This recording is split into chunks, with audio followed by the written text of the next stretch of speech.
जरूरी थोड़ी है 3 बैठना है, 2 बैठ जाओ आराम से, रिलैक्स हो आराम से, ठीक है बैठ के। चलो बेटा चैप्टर का नेम लिखेंगे सबसे पहले, लाइफ प्रोसेसेस। लाइफ प्रोसेसेस नाम ही बता रहा है वर्ड कि ऐसे प्रोसेस जो किसके लिए जरूरी है, लाइफ के लिए जरूरी है, मतलब लिविंग होने के लिए जो भी प्रोसेसेस रिक्वायर्ड होते हैं वो क्या है, लाइफ प्रोसेसेस है। आप में से कोई बताएगा कि कौन कौन से प्रोसेसेस हैं हमें बायोलॉजिकल टर्म में जो हमें जीने के लिए जरूरी है, हमारी लाइफ के लिए जरूरी है बेटा? रेस्पिरेशन और न्यूट्रिशन और डाइजेशन और एक्सक्रीशन और कोई? सबसे पहले बोला न्यूट्रिशन।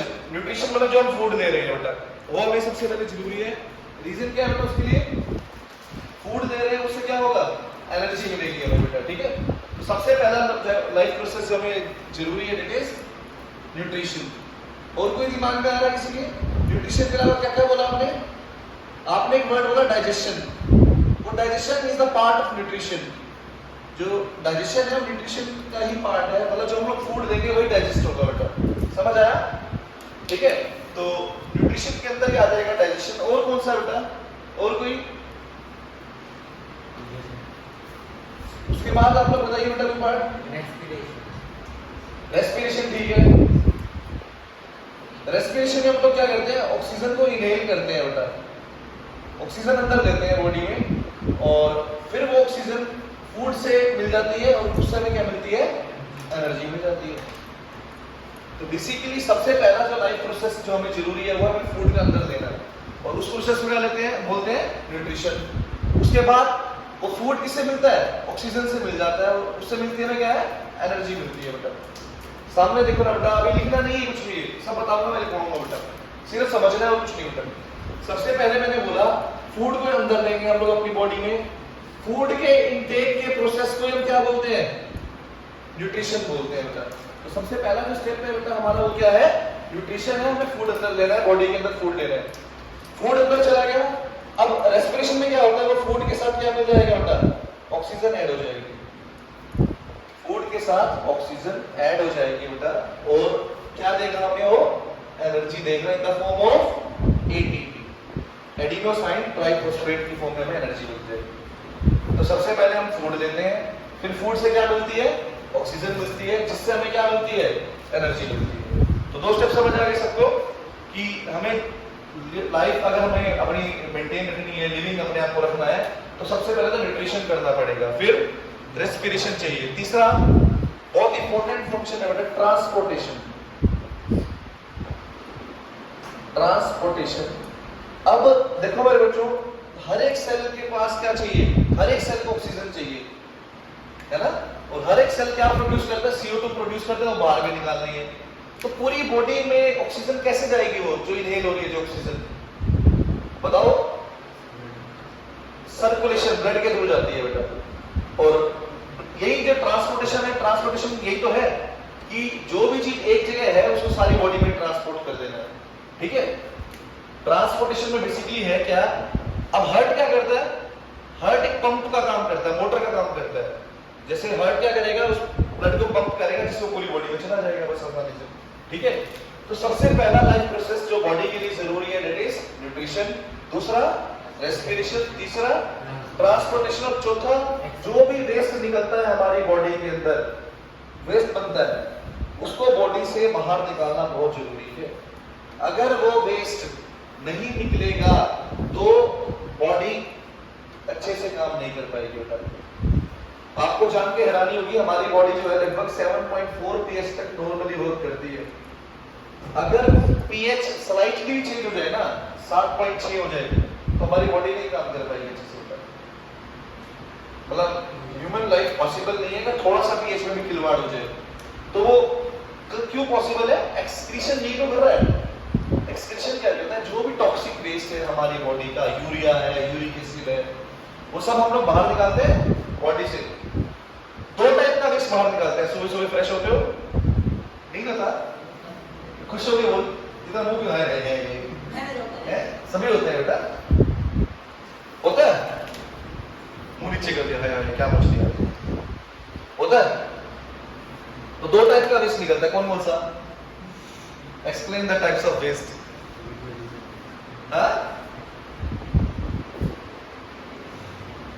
नहीं पता? पता है तो बता दे, बताने में क्या है। चल बता कैसे दिखता है वो वेस्ट, थोड़ा सा उसके बारे में बता, बात करते हैं। हाँ बादल तो बता दे चल। चल प्रत्यक्ष वेस्ट के बारे में बता भाई। वेस्ट दो टाइप का होता है, एक तो सेमी सॉलिड टाइप जो फ्रेश हो रहे होते हो, जो वेस्ट निकालते हो, वो क्या है? वो होता है इजेक्शन। इजेक्शन में क्या होता है, जो हम फूड खाते हैं ना, उसका कुछ पार्ट अनडाइजेस्टेड रह जाता है, वो डाइजेस्ट नहीं हो पाता अच्छे से। जो हमने फूड लिया, मान लो हमने चपाती खाई, कुछ चपाती ऐसी रही उसमें, उस पार्ट उसका जो डाइजेस्ट नहीं हो पाया, वो अनडाइजेस्टेड फूड कई चीजों के साथ मिल जाता है, वो जिसमें वाटर भी है और फूड अनडाइजेस्टेड फूड है, वो सब बाहर आ जाता है बॉडी से। उस प्रोसेस को क्या बोलते हैं? इजेक्शन बोलते हैं। और दूसरा है एक्सक्रीशन, जो मैंने यहाँ पे लिखा है। क्या होता है एक्सक्रीशन? यूरिन बाहर निकालते हो सुबह, ठीक है? वो यूरिन जो है उसमें बहुत सारा टॉक्सिक सब्सटेंसेस होते हैं, केमिकल्स होते हैं बेटा। यूरिया भी होता है उसमें। यूरिन किससे बना है? यूरिया से बना है। और कुछ टॉक्सिक सब्सटेंसेस होते हैं उसके अंदर। तो ये सब मिलके बाहर निकलते हैं जो बॉडी से, इस प्रोसेस को हम एक्सक्रीशन बोलते हैं। तो जो लिक्विड वेस्ट आप बाहर निकालते हो बॉडी से, that is known as excretion. और जो semi solid waste, undigested food जो बाहर निकालते हो एनएस के थ्रू, that is known as egestion. तो मैंने एमबीबीएस का बच्चा था, बल्कि फर्स्ट ईयर में था, मैंने वैसे ही पूछ लिया एनएस के बारे में, तो उसको पता नहीं था कि वो एनएस को सोच रहा था यूरिन, जिस पार्ट से हम यूरिन निकालते हैं उसको एनएस बोल रहा था। नहीं, एनएस बिल्कुल अलग चीज है। एनएस बैक में है हमारी, और जहां से हम सेमी सॉलिड वेस्ट बाहर निकालते हैं बॉडी से, वो एनएस है। ठीक है, ठीक है बेटा? तो हमें पता होना चाहिए बेसिक चीजें। जो चैप्टर है ना, उसके अंदर हमें ये पढ़ने वाले हैं बेटा हम लोग। अभी तक चैप्टर शुरू नहीं किया बेटा मैंने, ये सिर्फ मैं ये बताना चाह रहा हूँ कि इस चैप्टर में हम ये 4 चैप्टर, सब चैप्टर्स हैं जिनको हम अलग अलग करके पढ़ेंगे बेटा। समझ आया? लाइफ प्रोसेस क्या है? वो सारे प्रोसेस जिससे मिलके हमारी लाइफ पॉसिबल है बेटा, वो क्या है? लाइफ प्रोसेस से। समझ आया? क्या सारे के सारे प्रोसेस जिसको मिलके हमारी लाइफ पॉसिबल बनती है, that is known as life processes. उनको हम लोग लाइफ प्रोसेसेस बोलते हैं। ठीक है बेटा? तो वो कौन कौन से प्रोसेसेस हैं जिस चैप्टर में, और कोई आपको लगता है इसके अलावा भी कोई है? आपका आंसर होना चाहिए बेटा, कोई ना कोई तो बताइए। हाँ, लोकोमोशन। और किसी ने आंसर दे दिया रिप्रोडक्शन। क्या जरूरी है? हमारी लाइफ के लिए जरूरी नहीं है वो, लेकिन हमारी आने वाली जनरेशंस नहीं आ पाएंगे अगर रिप्रोडक्शन। ठीक है, हम लोग तो है, अब सारे बोलते हैं रिप्रोडक्शन नहीं करते, तो क्या आगे वाली लाइफ पॉसिबल होगी? नहीं होगी ना। तो अगर हमारी आने वाली जनरेशन की लाइफ की कंटिन्यूटी बनी रहे, हमारी लाइफ तो पॉसिबल है इससे, लेकिन हमारी कंटिन्यूटी बनी रहे आगे लाइफ की, उसके लिए रिप्रोडक्शन जरूरी होता है। तो आगे जो नेक्स्ट चैप्टर हम पढ़ेंगे ना, आगे जो आएगा वो रिप्रोडक्शन के बारे में भी आएगा। समझ आया? तो इस चैप्टर के अंदर भी बेसिकली हम प्लांट्स और एनिमल्स दोनों को स्टडी करेंगे, मतलब प्लांट्स में ये चीजें कैसे होती है और एनिमल्स में कैसे होती है। ठीक है? और एक आता है कंट्रोल एंड कोऑर्डिनेशन, आगे चैप्टर आएगा। मैं थोड़ा आपको बता रहा हूं कि बायो है क्या इस बारे में। पहले तो फर्स्ट चैप्टर में हम इन 4 चैप्टर्स को पढ़ेंगे, ठीक है? उसके बाद एक चैप्टर आता है कंट्रोल एंड कोऑर्डिनेशन। वो क्या होता है, मैंने आपको 9th क्लास में थोड़ा सा डिस्कस किया था कि अगर मान लेते हैं हम किसी गर्म चीज को हाथ लगाते हैं, तो एकदम से हम लोग अपना हाथ उठाते हैं। कैसे हुआ ये सब? हमारी ब्रेन ने कोऑर्डिनेट किया ना, कुछ ना कुछ किया है, जिससे आप या चल रहे हैं, चलते चलते मान लो एकदम से आपके जूते में कील घुस जाए, एकदम से पैर हटा दोगे आपको, बिना सोचे समझे हटा दोगे जल्दी। ठीक है? ये क्या चीजें हैं? ब्रेन है इस सारा कुछ करने वाला, स्पाइनल कॉर्ड है हमारी करने वाली। ठीक है? तो ये जो, और कोई भी, अब मैं बोल रहा हूँ आपके साथ में, ब्रेन ही तो कर रहा है, तो कैसे हो रहा है? कोऑर्डिनेशन हो रहा है बॉडी के अंदर, हैंड्स की मूवमेंट हो रहा। मैं चाह रहा हूँ ये बाय बाय करना, तो भी बाय कर पा रहा हूँ। तो मैंने मैसेज भेजा ना ब्रेन को कि भाई बाय करनी है मुझे, इस टाइम पे टाटा करना है, तो ब्रेन ने रिस्पॉन्स किया, मेरी मसल्स को बोला कि तू अपने हाथ हिला। ठीक है? ये तो हमने देख देख के सीख लिया कि बाय कैसे करनी है, ये भी ट्रेनिंग है सारा कुछ। कि हमने अपने ब्रेन को बोला था ये चीज अपने दिमाग में स्टोर कर ले, तभी ब्रेन में स्टोर कर रखी है। आपने आज एक मूवी देखी, 10 साल बाद अगर मूवी देख रहे हो ना तो थोड़ा थोड़ा याद आने लगेगा कि भाई इस मूवी में ये था, उसके बाद ये स्टेप हुआ था, ये हुआ था। क्यों? कहीं ना कहीं किसी कोने में वो ब्रेन में स्टोर है। तो ये चैप्टर जो है ना, brain control and coordination, interesting chapter है। सेकंड चैप्टर है बायो के अंदर स्टडी करेंगे उसका, ठीक है। उसके बाद थर्ड चैप्टर आता है रिप्रोडक्शन के ऊपर। बायो को बता रहा हूं मैं आपको, रिप्रोडक्शन वैसे ही बच्चों के लिए फेवरेट चैप्टर रहता है और इंटरेस्टिंग भी होता है, बिकॉज इसमें बच्चों के बहुत सारे क्वेश्चंस होते हैं। ट्विंस कैसे बनेंगी, थर्ड कैटेगरी कैसे होती है ना, और बेबी कैसे प्रोड्यूस होता है, ट्विंस कैसे होते हैं, ये सब चीजें बहुत बच्चों के लिए कॉमन से क्वेश्चंस होते हैं। तो ये सब हम लोग रिप्रोडक्शन में पढ़ेंगे कि कैसे कैसे क्या क्या चेंजेस आते हैं। ये जो आपकी जो एज है, ये सबसे वही एज है जिसमें सबसे ज्यादा चेंजेस आते हैं, ठीक है। वो चेंजेस क्यों आते हैं? प्यूबर्टी की वजह से आते हैं बेटा। अब आप प्यूबर्टी अटेन लगभग कर चुके हैं, तो इसके अंदर सारे हार्मोनल चेंजेस आते रहते हैं इस एज के अंदर। तो इस एज में हमें अपना बहुत ध्यान रखना बहुत जरूरी है, ठीक है। तो भाई ये थी बायो। लास्ट चैप्टर में बायो में कुछ भी नहीं है, वेस्ट के बारे में, और वेस्ट कैसे होता है, क्या क्या वेस्ट होता है और कैसे उसको हम लोग। एक चैप्टर है हेरिडिटी, कि हमारे जो कैरेक्टर्स हैं हमारे बच्चों में, वो कैरेक्टर्स कैसे आते हैं। अभी कल मेरी बेटी हुई तो सभी बोल रहे हैं पापा पे गई है, मम्मी पे गई है, ठीक है। तो कैसे, क्यों? कैरेक्टर्स जो होते हैं ना कहीं और से नहीं आते, पेरेंट्स से ही आते हैं दोनों के। बच्चों के अंदर जो कैरेक्टर आते हैं उनके मम्मी और पापा से दोनों से ही आते हैं। तो क्या है, चैप्टर हेरिडिटी है, तो उसको भी हमें स्टडी करना है। कैसे किसी पापा का, किसी का ब्लड ग्रुप ए है, किसी का बी है, तो बेबी का क्या क्या हो सकता है, कैसे पता लगेगा, ठीक है। लड़का होता है, लड़की होती है, कैसे पता लगता है, मतलब क्या कौन कौन से क्रोमोसोम्स है जो इसको डिसाइड करते हैं। तो ये सब चीज पढ़ेंगे हम लोग रिप्रोडक्शन चैप्टर में। तो बहुत इंटरेस्टिंग सी बायोलॉजी है, इसको बेकार नहीं बनाना, ठीक है। आपकी खुद के ऊपर की बायो है, मतलब आपकी पूरी बॉडी इससे रिलेटेड है बायो के अंदर। स्टार्टिंग हम कर रहे हैं खाना खाने से, फिर सांस लेने से, फिर उसको ऑक्सीजन को पूरी बॉडी में भेजने से, फिर वेस्ट को बाहर निकालने से, फिर ब्रेन से, उसके बाद रिप्रोडक्शन से और कैरेक्टर्स को पेरेंट्स से उससे नेक्स्ट जनरेशन में जाने में, और लास्ट वेस्ट को एंड करने में। तो ये थी एक समरी कि हम बायो में इस बार क्या क्या पढ़ने जा रहे हैं। तो अब चैप्टर हम स्टार्ट कर रहे हैं लाइफ प्रोसेसेस की डेफिनेशन से। बता, please write down the definition of life processes.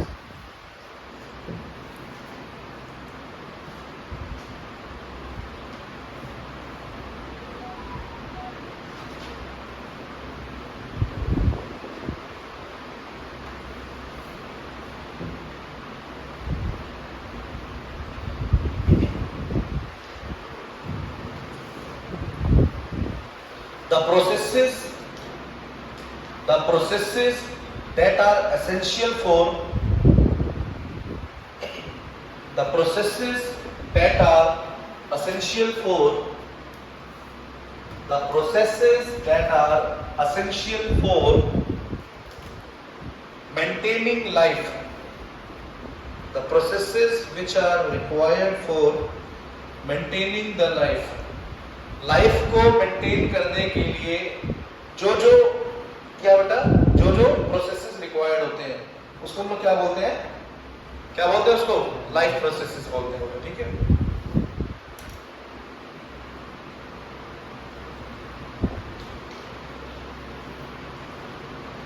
And all these processes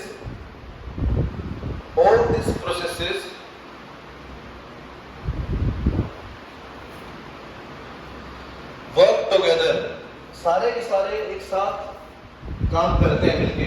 all these processes work together, all these processes work together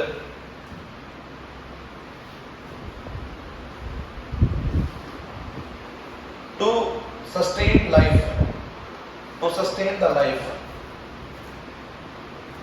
to sustain life। तो भाई क्या होता है लाइफ प्रोसेसेस? वो सभी प्रोसेस जो हमारी लाइफ के लिए एसेंशियल है और जो मिलके हमारी लाइफ को सस्टेन करते हैं बेटा। मतलब ऐसे नहीं कि अब सारे एक दूसरे से जुड़े हैं, अगर हमें फूड ही नहीं मिलेगा तो ऑक्सीजन जुड़ेगी किससे बेटा? हम ऑक्सीजन ले रहे हैं, वो कंबाइन किससे होगी? एनर्जी मिलेगी नहीं हमें, अल्टीमेटली डाई हो जाएंगे तो बेटा। फूड मिल गया, ऑक्सीजन नहीं मिल रही हमें तो भी कोई काम की नहीं है ऑक्सीजन बेटा, बिकॉज ऑक्सीजन मिल जुड़ती किससे है? फूड से मिलकर एनर्जी मिलती है उससे। ऑक्सीजन का काम क्या है? एनर्जी देना, एनर्जी कैसे मिलता है? फूड से मिलता है ऑक्सीजन और हमें एटीपी मिलती है। कैसे मिलती है हम समझेंगे आगे चैप्टर्स में बेटा। तीसरा, अब ऑक्सीजन ही नहीं है, मानो ट्रांसपोर्टेशन का फायदा क्या फिर? और मानो ट्रांसपोर्टेशन नहीं हो रही तो जहां फूड बन रहा है वहां से ऑक्सीजन पूरी बॉडी में जाएगी नहीं, फायदा ही क्या फिर हमारे पास? वेस्ट बढ़ गया तो भी लाइफ पॉसिबल नहीं है। तो सारी चीजें क्या है, मिल के एक परफॉर्म करके लाइफ को मेंटेन रखती है। That is known as life processes. ठीक है मेरे बच्चों, क्या होता है लाइफ प्रोसेसेस? वो सभी प्रोसेस जो किसी की लाइफ को मेंटेन करने के लिए रिक्वायर्ड हैं and which work together to sustain the life, that is known as life process. ठीक है बेटा, चलो यहां बढ़ के आगे बढ़ते हैं थोड़ा सा। आपकी एनसीईआरटी में ना थोड़ा सा ये लिविंग वगैरह के बारे में बता रखा है कि कौन सा कैरेक्टरिस्टिक होता है लिविंग का, उसको डिस्कस करेंगे। लेकिन आज मैं न्यूट्रिशन से स्टार्ट कर रहा हूं। देखो, various life processes that are needed for living, various life processes which are needed for living. living means के लिए काफी सारे लाइफ प्रोसेस हैं जो रिक्वायर्ड होते हैं बेटा। ठीक है, क्या लिखना है बेटा? various life processes which are needed for living. First is nutrition. First is nutrition, ठीक है बेटा। Second is respiration, respiration. First is nutrition, second is respiration.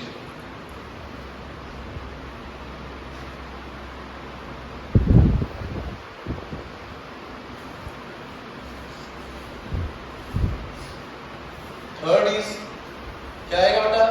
Transportation.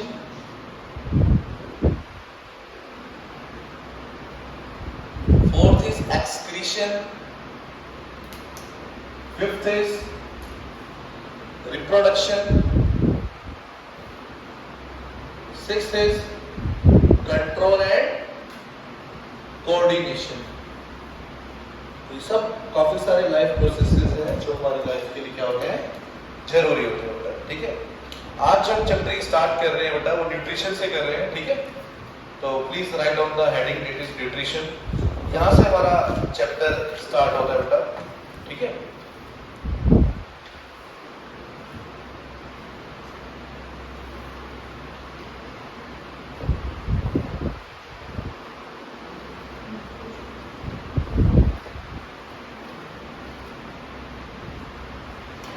कोई बता सकता है मुझे बेटा क्या होता है न्यूट्रिशन? आप अपनी लैंग्वेज बोलो, सिंपल सिंपल बता सकते हो बेटा। बस पार्टिसिपेट करना है, हमने आंसर देने हैं बेटा क्वेश्चन। आधी चीजें अपने आप से कर लोगे आप लोग, मतलब मजा आएगा भाई जब पार्टिसिपेट करोगे बेटा। ठीक है, मैं बार-बार लाइंस को बोल के याद ऐसे करवा दूंगा आप लोगों को, टेंशन नहीं करनी। घर में से 10 मिनट रीड करना है, अपने आप सारा याद हो जाएगा, कोई प्रॉब्लम नहीं है बेटा। बढ़िया वाला बोलो भाई, आंसर बोलो भाई। क्या होता है न्यूट्रिशन? फूड होता है न्यूट्रिशन। मतलब आज से मैं फूड देने जाऊं तो बोलो न्यूट्रिशन दे दो, एक ही बात है न्यूट्रिशन और फूड।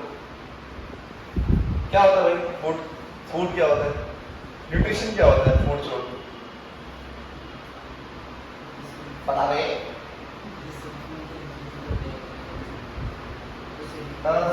फूड हमने लिया, उससे एनर्जी मिल गई तो रेस्पिरेशन में आ गया। एनर्जी जहां भी आ गई वो क्या है? रेस्पिरेशन है। समझ आई भाई? हाँ बोलो भाई, आगे बोलो। इनटेक ऑफ फूड आधी अधूरी लाइन है, काफी अच्छी लाइन है, यहां तक बहुत ठीक है। फूड को अंदर देना, फूड लाया आपने, चपाती बनाई अपनी मम्मी के घर पे, आपने अंदर दिया वो फूड माउथ से। ठीक है, तो इनटेक ऑफ फूड यहां तक ठीक है लाइन। आगे सोचो, अब ये जो फूड होता है ना, ये कैसा होता है बेटा? कॉम्प्लेक्स फूड होता है। It is not a simple food that is absorbed by our body. ये वो सिंपल फॉर्म में नहीं होता कि हमारी बॉडी इसको आसानी से अब्सॉर्ब कर दे। अब ऐसा नहीं होता कि आप चपाती ले गए पूरी बॉडी में सीधा, और वो चपाती सीधा आपके बॉडी के सेल्स में ले लिया, नहीं नहीं है बिल्कुल ऐसा। कुछ तो गेम है। That complex food is converted into what? Simple absorbable form. Intake करेंगे और वो फूड क्या होगा, सिंपल एब्जॉर्ब होने वाली फॉर्म में कन्वर्ट हो जाएगा बेटा। समझ आया? अब मैंने प्रोटीन लिया तो प्रोटीन हमारी बॉडी एब्जॉर्ब नहीं करती डायरेक्टली बेटा, लेकिन अमीनो एसिड्स में बॉडी उसको कन्वर्ट करेगी और वो अमीनो एसिड्स हमारे बॉडी के अंदर इंटेस्टाइन है जो क्या कर देंगे, एब्जॉर्ब कर देंगे उस फूड को बेटा। प्रोटीन ठीक है बेटा, वो एब्जॉर्ब कर देंगे, वहां पर फूड को एब्जॉर्ब कर दिया जाएगा। ऐसे ही जो हमने फूड लिया उसमें स्टार्च था, वो स्टार्च हमारी बॉडी एब्जॉर्ब नहीं करती, वो स्टार्च किसमें कन्वर्ट होता है, ग्लूकोज और फ्रक्टोज में कन्वर्ट होता है, that is absorb by our body. ऐसे ही फैट्स है, fats are not absorb by our body but it is firstly converted into fatty acids, then it is absorb by our body. इसका मतलब ये हुआ कि जो हम फूड ले रहे हैं वो हमारी बॉडी उसको एब्जॉर्ब नहीं करती बेटा। एब्जॉर्ब किसको करेगी, सिंपल फॉर्म में करेगी उसको एब्जॉर्ब बेटा। तो इसका मतलब ये हुआ that complex food is can be converted into the simple form. ठीक है, यही तो क्या है, nutrition. What do you mean by nutrition? बताएगा डेफिनेशन अपने आप बनाकर। The process of intake of food, complex food and then converted into a simple absorbable form. हो जाएगी definition में बेटा? Please write down the definition of nutrition.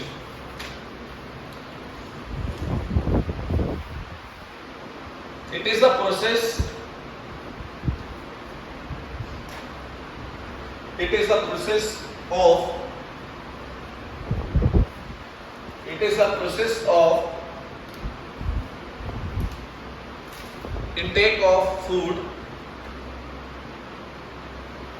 It is the process of intake of food and convert into simple absorbable form and convert into simple absorbable form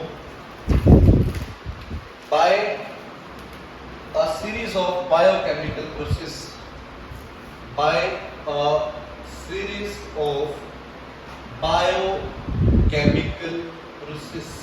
कुछ तो chemical reaction होती है, process होता है जिसकी वजह से कॉम्प्लेक्स फूड इसमें कन्वर्ट हो रहा होगा। ठीक है, by a series of complex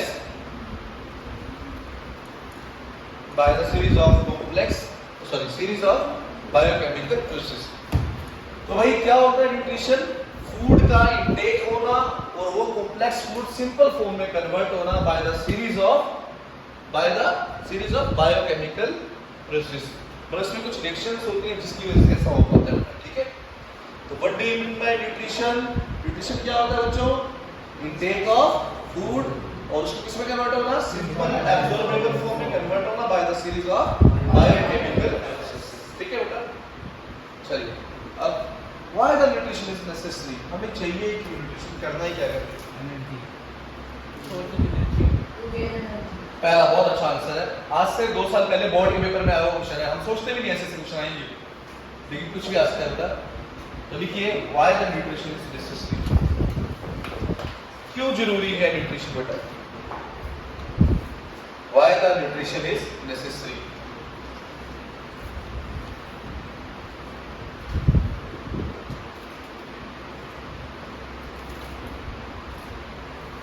Why the nutrition is necessary? बताओगे भाई? पहला, to obtain the energy। Food ही नहीं होगा तो ऑक्सीजन किससे मिलेगा, फूड पे ऑक्सीजन मिलती है, फूड के साथ तो हमें क्या मिलती है, एनर्जी मिलती है बेटा। तो पहला to obtain the energy, ताकि हमें एनर्जी मिल सके बेटा। बहुत आसान, और बोलो बच्चों, शाबाश बोलो। For growth and development of the body। अगर हमें फूड नहीं मिलेगा तो एनर्जी नहीं मिलेगी, ग्रोथ नहीं होगी हमारी, growth and development of the body. लिख लो, growth and development of the body. ठीक है बेटा। थर्ड, अगर हम फूड नहीं लेंगे तो क्या हमारी इम्यूनिटी डेवलप होगी, नहीं होगी ना बेटा। तो for developing the immunity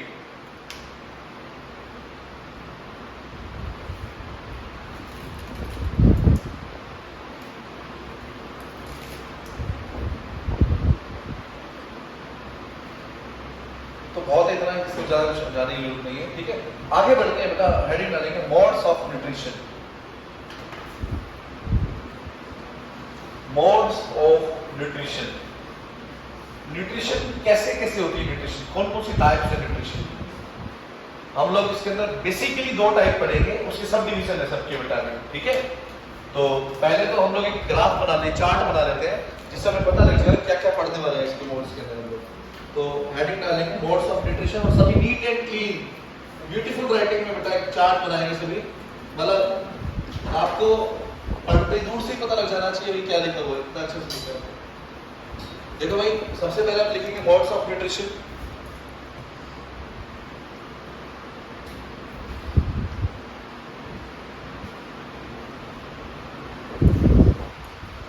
modes of nutrition 2 type की होती है, कौन कौन सी, ऑटोट्रॉफिक और हेटेरोट्रॉफिक। दूसरा बेटा हेटेरोट्रॉफिक। ऑटोट्रॉफिक आगे कितने टाइप की होती है बेटा, 2 टाइप की, कौन कौन सी, एक तो फोटोसिंथेटिक, दूसरा बेटा कीमोसिंथेटिक। फोटोसिंथेटिक और second one is chemosynthetic. Heterotrophic mode of nutrition भी 2 टाइप की है बेटा, और कौन सी, बोलो, 2 बल्कि और भी 3 आएंगी मिनट्स में। एक तो आएगा बेटा सेप्रोट्रॉफिक,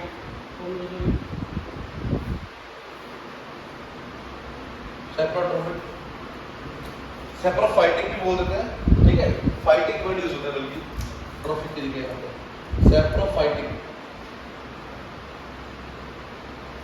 सेप्रोफाइटिक की बात आएगा बेटा कौन सा, पैरासाइटिक। तीसरा बेटा होलोजोइक। फोर्थ एक और लिखेंगे बेटा सिम्बायोटिक। मतलब इस पार्ट के अंदर हमने ये चीजें सब स्टडी करनी है, क्या होती है बेटा, ऑटोट्रॉफिक क्या होता है, हेटेरोट्रॉफिक क्या होता है, फोटोसिंथेटिक, कीमोसिंथेटिक, ठीक है बेटा।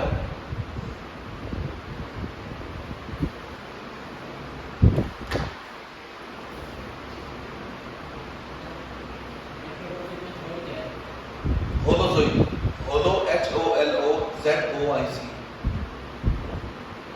ये जल्दी से बनेगी इमीडिएटली। Symbiotic fourth. तो पहले आप लोगों ने क्या होता है बेटा ऑटोट्रॉफिक,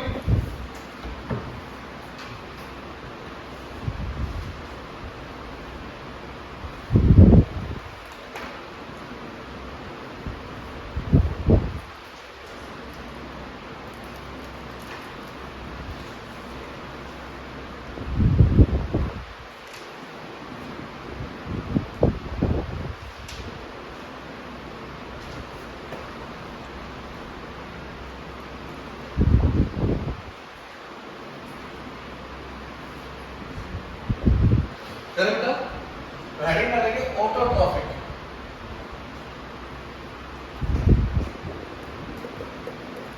ऑटो वर्ड का मतलब क्या होता है, सेल्फ, और ट्रॉफिक का मतलब न्यूट्रिशन, मतलब खुद से होगा न्यूट्रिशन।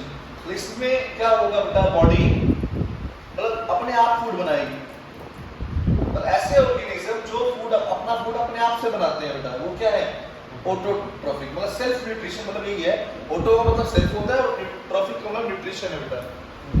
मतलब ऐसा न्यूट्रिशन का मोड है ये जिसमें ऑर्गेनिज्म अपना फूड अपने आप से बनाएगा बेटा। देखो, it is the mode of nutrition, it is the mode of nutrition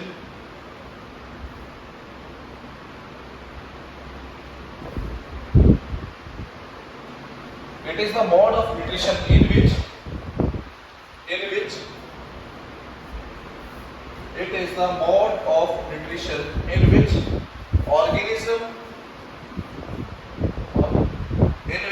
organism make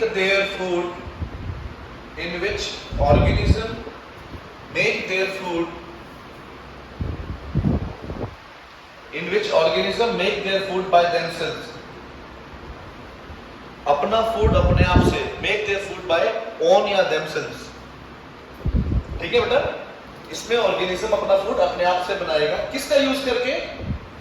by the use of inorganic materials present in the surroundings.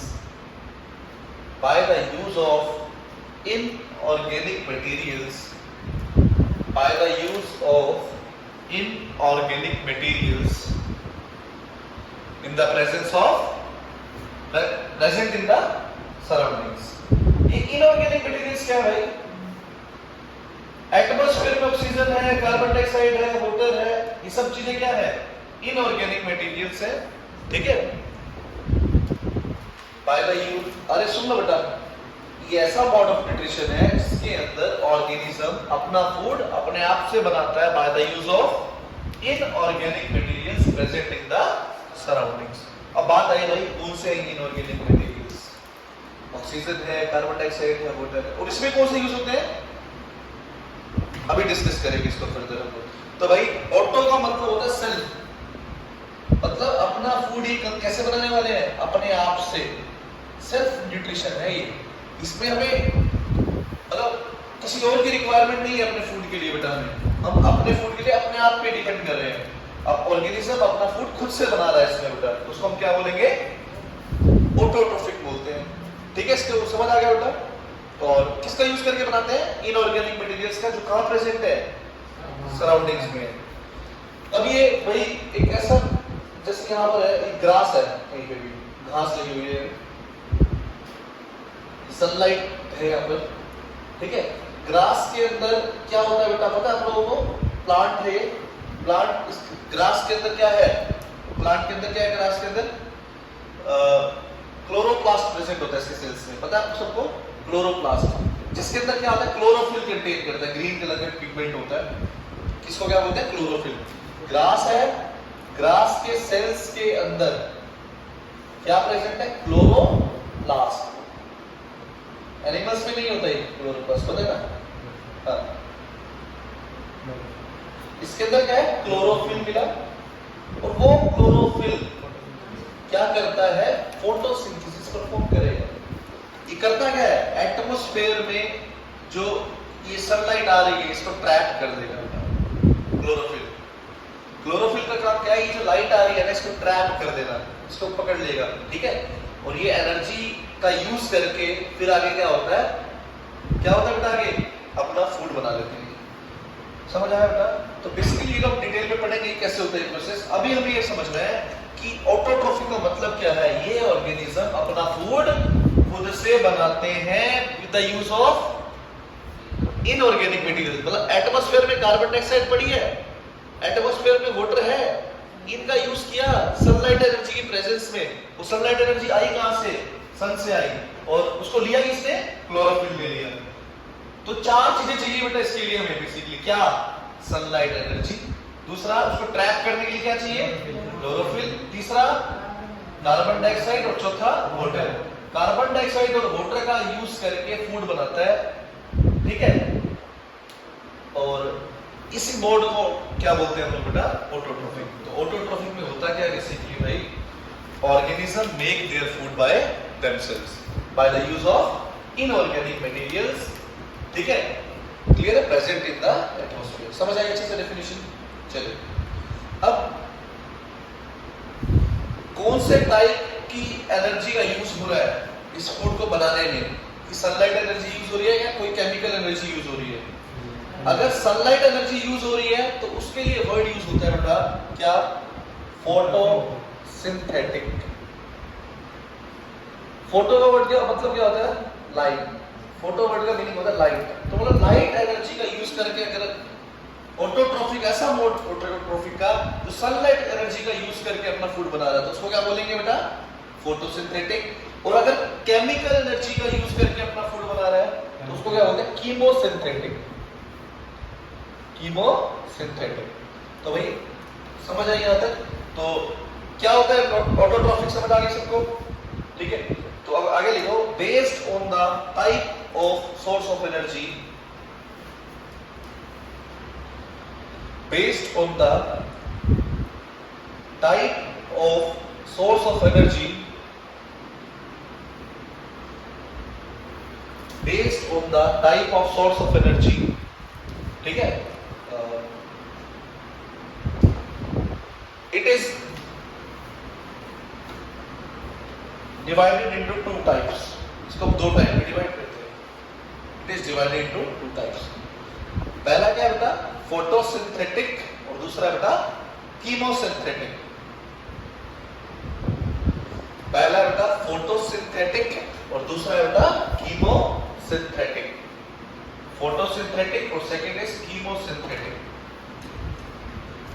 चलो भाई एक बार समराइज करते हैं पहले, यहाँ तक फिर आगे बढ़ेंगे, इससे याद रहेगी चीजें. पहले आज के लेक्चर में अब तक क्या पढ़ा, लाइफ प्रोसेस होते क्या है, क्या होते हैं वो सारे प्रोसेस जो किसी भी लिविंग होने के लिए जरूरी है, जो मतलब आपस में वर्क करते हैं together to sustain the life. तो all the life processes, the processes which are required to maintain the life and which work together to sustain the life. ठीक है बेटा, कौन कौन से होते हैं, nutrition, respiration, transportation, excretion, reproduction, control and coordination. समझ आ गया बेटा. फिर हमने पढ़ा कि न्यूट्रिशन क्या होता है. न्यूट्रिशन एक ऐसा प्रोसेस होता है जिसमें हम अपने फूड को ऑब्टेन करते हैं और फिर उसको सिंपल एब्जॉर्ब होने वाली फॉर्म में कन्वर्ट करते हैं by the series of changes, जो बायोकेमिकल चेंजेस आते हैं उसके हेल्प से होता है. ठीक है, तो ये सीखा. फिर हमने पढ़ा कि न्यूट्रिशन दो टाइप का होता है, ऑटोट्रॉफिक और एक हेटेरोट्रॉफिक. ऑटोट्रॉफिक क्या होता है, एक ऐसा मोड ऑफ न्यूट्रिशन है जिसमें ऑर्गेनिज्म अपना फूड खुद से बनाता है by the use of inorganic materials present in the surroundings. वो दो टाइप से होता है, केमिकल एनर्जी का यूज करके हो जाए या फिर सनलाइट एनर्जी का यूज करके हो जाए.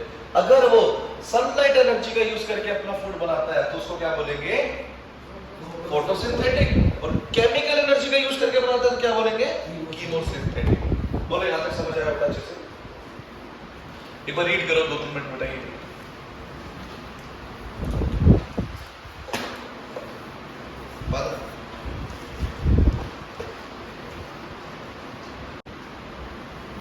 तो रियल नंबर चैप्टर के अंदर बेटा सबसे पहले जो थ्योरम है वो क्या है, इसे बता बेटा.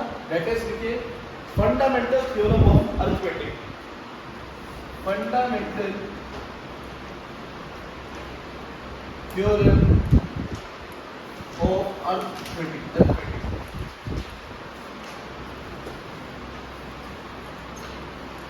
Fundamental theorem of arithmetic. इसके अंदर मेरे बच्चों सबसे पहले क्या कहता है कि कोई भी कंपोजिट नंबर जो है, कंपोजिट नंबर होता क्या है, जिसके एक से ज्यादा फैक्टर है बेटा. प्राइम नंबर क्या है, जो सिर्फ खुद से डिविजिबल होता है और 1 से डिविजिबल होता है. इसके अलावा जो नंबर है वो क्या है बेटा, कंपोजिट आ जाएंगे. तो कंपोजिट नंबर जो है बेटा, ठीक है, हर एक कंपोजिट नंबर को हम एक्सप्रेस कर सकते हैं as a product of prime numbers. क्या है दोनों क्या कहती है, every composite number can be expressed as product of prime. मतलब कोई भी कंपोजिट नंबर है, जैसे मैंने ले लिया 8 है बेटा, 8 का मैं क्या एक्सप्रेस होता है, बोलो 2 की पावर 3. ठीक है, बंदी कर दो.